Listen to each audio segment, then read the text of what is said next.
जय मां Saraswati. Officers builder classes में आप लोगों का स्वागत है।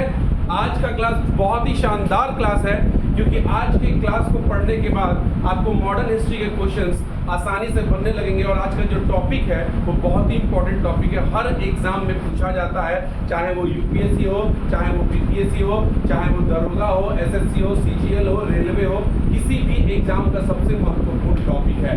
आपको हम लोग मॉडर्न हिस्ट्री कराने जा रहे हैं, और मॉडर्न हिस्ट्री में इसके पहले हम लोग जो भी किए हैं उसके बाद वाला पार्ट करने जा रहे हैं। तो अभी हम लोग का जो मॉडर्न हिस्ट्री शुरू होने वाला है उसका आज का टॉपिक है प्रथम विश्व युद्ध और उसमें भारत की प्रतिक्रिया। तो प्रथम विश्व युद्ध 1914 से 1918 तक जो चला था उसमें हमने देखा था कि अंग्रेजों की नीति भारतीयों के प्रति क्या थी, एक सम्मानजनक नहीं थी। भारतीयों के योगदान के बावजूद आपको मैं बता दूं कि प्रथम विश्व युद्ध के दौरान महात्मा गांधी और तिलक जैसे व्यक्तियों ने भी अंग्रेजों के यानी कि ब्रिटेन के समर्थन में भारतीय सेना और धन को इकट्ठा किया था, ये सोचकर कि भारत जो ब्रिटेन की विचारधारा है वो जर्मनी और इटली, तुर्की और आपके ऑस्ट्रिया की विचारधारा से बिल्कुल अलग है। जिसको गांधी जी जिस विचारधारा पे चलते थे उसी विचारधारा पे इन्होंने ब्रिटेन के तर्ज पर उसको ब्रिटेन का समर्थन किया था कि हम लोग क्या नहीं है, हम लोग हिंसात्मक प्रवृत्ति का उपयोग नहीं करेंगे, हम लोग साम्यवादी टाइप के नहीं है, मारा मारी वाले नहीं है। तो उसका परिणाम ये देखने को मिला कि अंग्रेजों ने भारतीयों के योगदान का सम्मान नहीं किया। मुसलमानों में एक बहुत बड़ा इन्होंने गैप बना दिया। दैट इज क्या, मुसलमानों के आध्यात्मिक गुरु जो होते थे, आध्यात्मिक पद जो होता था खलीफा का पद, उसको ही समाप्त कर दिया। इससे इन लोगों की अंग्रेजों की नीति का हम लोग को देखने को मिलता है कि अंग्रेजों की नीति भारत के प्रति बिल्कुल दयावान नहीं थी। अब इसकी प्रतिक्रिया भारत में क्या देखने को मिलेगी, home rule league. Home rule league जो है, ये देखिए ये जो शब्द है ये आयरलैंड से लिया गया है। आयरलैंड में सर्वप्रथम होम रूल लीग का शुरुआत किया गया था। ध्यान रखिएगा, ये बहुत बार क्वेश्चन पूछा गया है कि होम रूल लीग सर्वप्रथम कहां पे शुरू किया गया था, तो आयरलैंड में किया गया था। किसके द्वारा किया गया था, तो रेडमॉन्ड के द्वारा किया गया था। सर्वप्रथम होम रूल लीग का जो होम रूल लीग किया गया था वो आपके रेडमॉन्ड द्वारा आयरलैंड में किया गया था। होम रूल लीग का अर्थ क्या होता है, तो होम रूल लीग का अर्थ स्वशासन होता है। क्या होता है, स्वशासन होता है। भारत में आयरलैंड के तर्ज पर होम रूल लीग बाल गंगाधर तिलक और एनी बेसेंट ने किया। भारत में होम रूल लीग किसने शुरू किया था, एनी बेसेंट और आपके बाल Gangadhar Tilak. Annie Besant Ireland की ही थी। समझ में आया। अगर हम बात करते हैं कि भारत में होम रूल लीग का उद्देश्य क्या है, देखिए बहुत इंपॉर्टेंट क्वेश्चन है ये, आपके एग्जाम में कॉन्सेप्चुअल क्वेश्चन में आजकल पूछता है कि होम रूल लीग का उद्देश्य क्या था।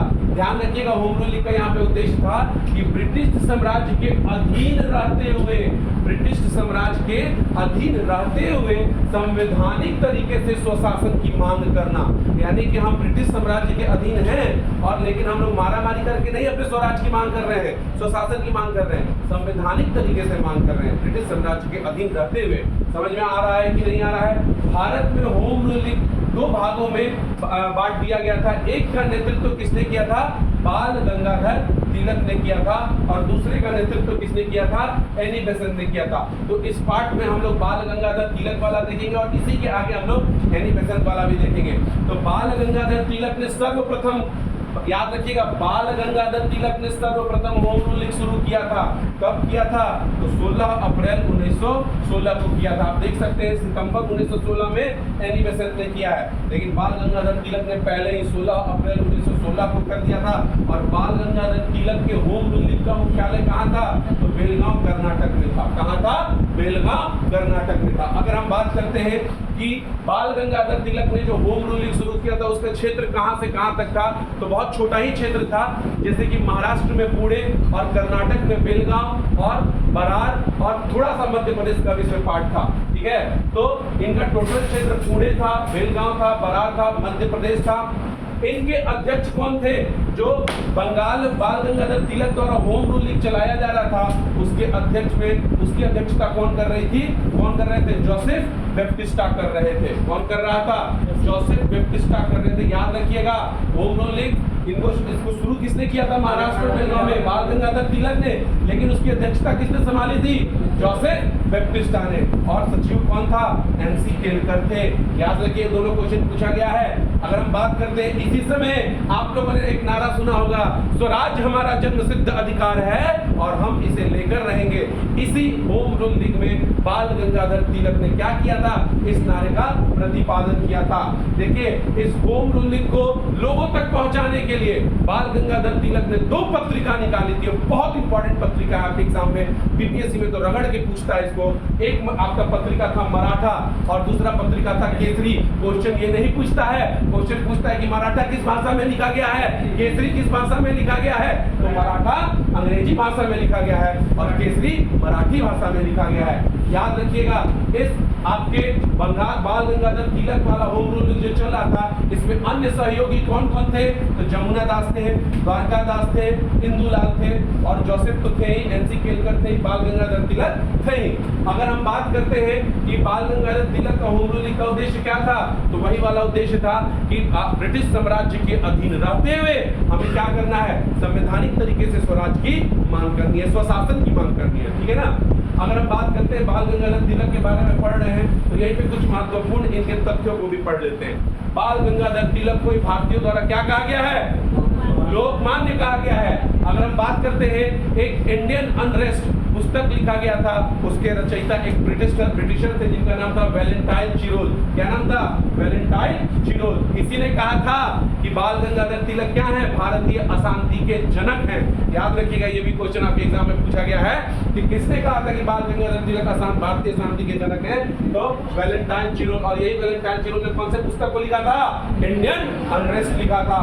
और इसके बाद अगर हम बात करते हैं भारतीयों में राष्ट्रीयता की भावना जगाने के लिए इन्होंने 1893 और 1895 में 2 महत्वपूर्ण उत्सव चलाए थे। ये भी आपके बीपीएससी में पूछा गया सवाल है। आपका कौन कौन सा उत्सव था? तो सबसे पहले गणपति उत्सव 1893 में चलाया था इन्होंने, और उसके बाद 1895 में इन्होंने शिवाजी उत्सव महाराष्ट्र में चलाया था। तो गणपति उत्सव और शिवाजी उत्सव इन्होंने महाराष्ट्र में भारतीयों के अंदर राष्ट्रीयता की भावना पैदा करने के लिए चलाई थी। अगर हम बात करते हैं कि एक बार इनको जब वर्मा के जेल में बंद किया गया था तो जेल में बैठे बैठे करेंगे क्या? तो भारतीय हैं, कुछ अच्छा ही काम करेंगे, तो एक पुस्तक लिख डाला था। कौन सा? गीता रहस्य। गीता रहस्य। तो ये हम लोग जो पढ़े किसके बारे में पढ़े? बाल गंगाधर तिलक के होम रूल लीग के बारे में पढ़े। सेम हम लोग इसी तरह किसके बारे में पढ़ेंगे? एनी बेसेंट के बारे में पढ़ेंगे।